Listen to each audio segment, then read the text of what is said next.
السلام عليكم، كنتمنى تكونوا بافضل الاحوال ان شاء الله وبصحه جيده. بالنسبه للفيديو ديال اليوم اللي غادي نشارك معكم واحد الوصفه رائعه، وصفه كتطلبوها مني بزاف لعلاج الكحه او السعال. هاد الوصفه هذه عندها عده مزايا للجسم ديالنا، كتحيد لنا السموم من الجسم ديالنا، كتنقي لنا الجسم ديالنا بواحد الطريقه اللي هي صحيه.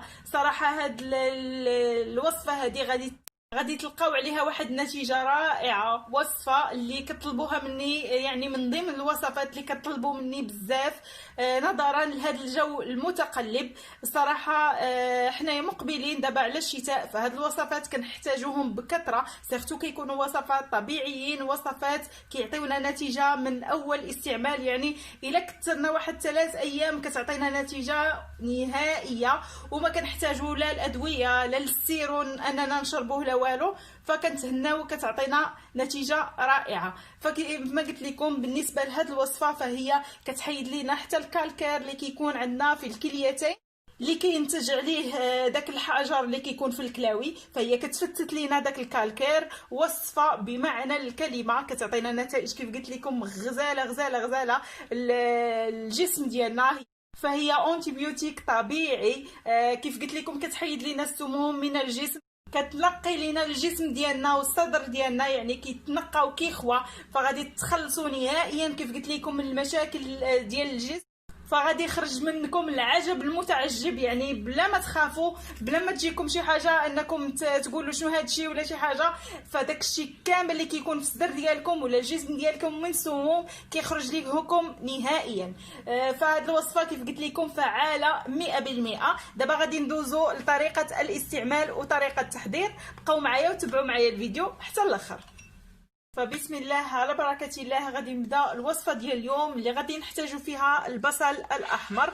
كيف ما كتلاحظوا معايا بالنسبه لهذا البصل الاحمر فهو رائع رائع رائع بالنسبه للتخلص من المشكل ديال السعال او الكحه، وهو ايضا كيحيد لنا السموم من الجسم. الناس اللي ما كيعرفوش فهو كيحيد لنا السموم من الجسم، كيخوي لنا الجسم ديالنا والصدر ديالنا، كيتنقى بواحد الشكل كبير. فكيف ما قلت لكم الا خرجت شي حاجه من الجسم ديالكم ما تخلعوش، فهو كيعطينا نتائج خطيره. يعني هاد الوصفه كتخرج لكم العجب المتعجب كما كنقولوا من الجسم ديالكم، وكيحيد لينا حتى الكالكير من الكلاوي، هذاك الكالكير اللي تيكون في الكليتين اللي كينتج عنه الحجر ديال الكلاوي. فهاد الوصفه كتفتت لينا حتى داك الكالكير اولا الحجيرات اللي كيكونوا عندنا في الكلاوي. وصراحه وصفه رائعه، ماما كانت معتمده عندها. انا نعطيكم الوصفه وصفتين وانتم غادي تتبعوها وغادي تعطيكم نتيجه في 3 ايام. غتلاحظوا واحد الفرق هائل هائل هائل هائل هائل. وبالنسبه للبصله فما كتعطيكمش واحد اللوغو ماشي هو هذاك، يعني بالعكس ما كيف ما قلت لكم بالعكس كتشربوها عاديه جدا. هنايا كيف ما قلت لكم غادي ناخذ واحد البصله متوسطه، غادي نحيدوا ليها القشور ديالها على هذا الشكل هذا. كيف ما قلت لكم ضروري ما تكون بصله حمراء، كتكون مجهده وفي نفس الوقت كتعطينا نتيجه احسن من البصله البيضاء. ففي اي استعمالات ديال سواء بالنسبه للشعر او لا بالنسبه للكحه او لا بالنسبه الكليتين كنبغيو ننظفوهم ونحيدوا منهم داك الكالكير، حيت البصله رائعه في تفتيت الكالكير اولا الحجر ديال الكليتين، كتخلصنا من الكحه، كطول لينا الشعر. ففي هاد الوصفات كاملين اللي كنستعملوا للجسم ديالنا وطرد السموم خاصنا نحتاجو البصل الاحمر. يعني البصل الاحمر ما نحتاجوش البصل اللي كيكون ابيض، فما كيعطيناش نتيجه اللي حنايا غادي نكونوا باغيين. هنايا غادي نحتاجو واحد البصله حمراء، غادي نغسلوها بطبيعه الحال. انا غسلت البصله ديالي، غادي ناخذ واحد الحكاكه. كيف ما كنقول لكم الحكاكه ضروري تكون رقيقه، ضروري الحكاكه الرقيقه اللي كنستعملوا وكتعطينا نتيجه، لحقاش الحكاكه الغليظه ما غاديش نلقاو عليها نتيجه احسن. صافي هنايا مباشره غادي نبدا نحك كيف ما كتشوفوا البصل ديالي على هذا الشكل هذا. غادي نقدروا نحكوها كامله باش غادي نحتاجوا. عندنا الغرض بداك الماء ديال البصل، تقدروا تطحنوها ولكن من الاحسن انها تحك احسن، حيت ملي كتطحن كتبقى بحال اللي كتكاثر لينا وما كتعطيناش نتيجه. ملي كنحكوها كنحكو القشره وكل شيء وكيبقى اللون ديالها محافظ، يعني كنبقاو محافظين على اللون ديالها. هانتوما كيف ما كتلاحظوا معايا من بعد ما حكيت هذا البصل هذا، شوفوا الماء اللي كنحصلوا عليه. هانتوما كما كتشوفوا انا نوريكم الفرق بين البصله ملي كتكون محكوكه ونفس البصل، يعني البصل الاحمر بصل كيكون محكوك فكيعطينا هذا الشكل هذا، والبصل اللي كنكونوا طحنينو يعني في الميكسور شوفوا اللون ديالو كيفاش كيولي.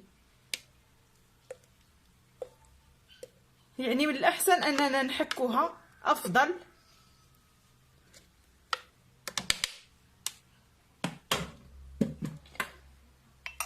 صافي هنايا غادي ناخذ غير الماء، يعني غادي نحاول انني ناخذ غير الماء ديال البصل فقط على هذا الشكل هذا. كنحاول انني نصفيه، غادي ناخذ غير الماء على هذا الشكل. حنا عندنا الغرض بالماء فقط.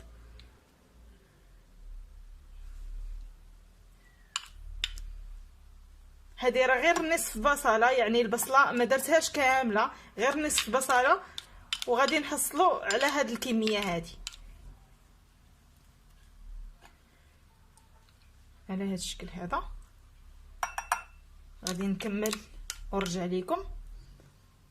فبالنسبه للوصفه الاولى كيف ما كتشوفوا هنايا من بعد ما خديت هذا العصير ديال البصل، العصير ديال البصل الاحمر بطبيعه الحال، هنايا غادي ناخذ معاه واحد الكميه من العسل. فالعسل ضروري ما يكون عسل حر، يعني عسل نحل طبيعي. هنايا غادي ناخذ غير واحد شويه من العسل، ضروري الا ما كانش العسل بلا ما تستعملوه، يعني ما تستعملوش عسل العادي، استعملوا ضروري عسل النحل. كناخذوا كيف قلت لكم واحد شويه، ما كناخذوش بزاف، واحد ربع ملعقه، وكنحاولوا اننا ندمجوها مع هذا العصير ديال البصل على هذا الشكل هذا. هانتوما كيف ما كتشوفوا كنحاولوا اننا ندمجوها. بالنسبه لهذه الوصفه فهي كنشربوها اولا كنشربوها بطبيعه الحال هكا ملعقه، كتجينا واحد 3 ملاعق ولا 2، وكنشربوها وحنايا في الفراش، يعني في الليل كنشربوها بحال السيرو. غادي نشربوها وغادي نعسو، ضروري ما نكونوا سخانين، نكونوا مغطين مزيان، ما تكونوش غادي تنوضوا ولا غادي تحركوا، يعني حتى لاخر حاجه تستعملوها هي هذه الوصفه هذه وتنعسوا، يعني ما تنوضوش ولا اقل تبقاو مغطيين وتلبسوا مزيان باش تعطيكم المفعول ديالها. فهذه لمده 3 ايام غادي تعطيكم نتيجه، وغتهناو من مشاكل ديال السعال اولا الكحه المزمنه اولا داك السعال الحاد اللي كيكون كتكحوا وحتى الصدر ديالكم كيبقى يعطي واحد الصوت. هذه بالنسبه للوصفه الاولى. غادي ندوز نعطيكم الوصفه الثانيه اللي سهله حتى هي. غادي نحتاجوا هنايا البصل، هذا البصل هذا واخا يكون مطحون يعني ماشي مشكل. البصل الاول من الاحسن انكم تحكوه، راني وريتكم كيفاش كيولي. البصل الثاني واخا نكونوا هذاك اللي ديجا طحنت واخا يكون هو فما كاين حتى شي مشكل. غادي ناخذوا هنايا البصل محكوك، غادي ناخذوا كيف ما قلت لكم البصل كيكون محكوك على هذا الشكل اولا زعما مطحون ماشي مشكل. غادي ناخذوا ملعقه على هذا الشكل. الا بغيتوا تصفيوها وتاخذوا غير الماء ديالها فماشي مشكل. انا هنايا غادي ناخذها ملعقه كامله بهذا الشيء ديالها كامل. غادي نوضعوا في واحد الكاس، من الاحسن الكاس يكون كبير واحد شويه، هذا راه واحد صغير شويه، من الاحسن يكون كاس ديال الماء يعني يكون كبير واحد شويه. كيف ما كتلاحظوا غادي ناخذوا كيف ما قلت لكم الملعقه غادي نوضعوها في كاس من الماء، وغادي ناخذوا الماء يكون ساخن على هذا الشكل. كنعمروا الكاس وكنخليوه حتى كيدفى، يعني كنعمروا هذا الكاس ديال الماء على هاد البصله وكنخليوه حتى كيدفى.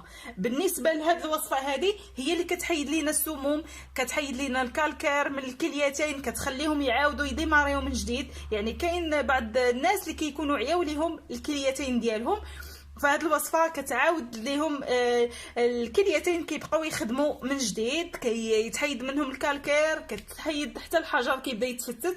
فهاد الوصفه هذه خطيره حتى هي، الكليتين لطرد السموم من الجسم، فهي بمعنى الكلمه، وكتحيد لينا كتخوي لينا حتى الصدر ديالنا. هذه بالنسبه لهذه هاد الوصفه هذه فاستعملوها 3 المرات في اليوم، يعني ضروري ما تستعملوها 3 المرات في اليوم. بالنسبه للبصل فخاصو ان فوا يتحك ولا يتطحن يدار، يعني تستعملوه نتوما غير بالقطعه. ملي غادي تستعملوها 3 المرات في اليوم تستعملوه غير بالقطعه فقط. صافي من بعد ملي كيدفى لكم هاد الماء هذا كتصفيوه، ما يكونش الماء سخون بزاف وما يكونش دافي، يعني بارد شويه، كيكون ما بين وبين. فملي نديرو دوك المزايا ديالو كنصفيوه وكنشربوه، كنشربو كاس في الصباح، كاس مع ديك الربعه، وكاس في الليل. هاد الوصفه هذه حتى هي خطيره بمعنى الكلمه. كنتمنى ان الفيديوهات ديال اليوم ينالوا اعجابكم وينجحوا معكم، وتبارطاجيو الفيديو مع الناس اللي كتعرفوا. غادي نقول لكم السلام عليكم حتى الفيديو القادم ان شاء الله، تبقوا على خير. السلام عليكم.